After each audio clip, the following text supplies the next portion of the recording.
Hi guys, welcome back to Spotaria channel. Today in this video, I'll show you how to delete or clear keyboard history on iPhone.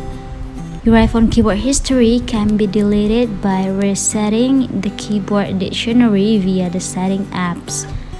Disclaimer, you cannot undo the process, so make sure you want to delete your keyboard history before you finalize the deletion.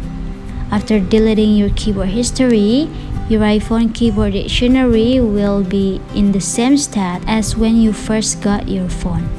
But guys, before you continue this video, I hope you like, comment, and subscribe to support this channel.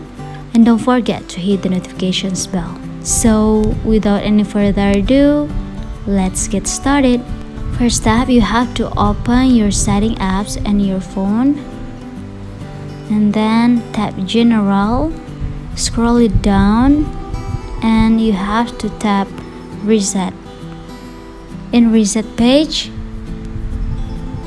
tap Reset your keyboard dictionary, and in this option you have to tap Reset Dictionary. And some tips from me: after the reset, the keyboard dictionary will slowly learn your habits and store new words. If you want to prevent your iPhone from making suggestions, you need to turn off predictive text and autocorrect. Well guys, that's all from me. Thanks for watching this video. I'm waiting for your response in the comment box below. I'll see you soon on the next one, and good luck!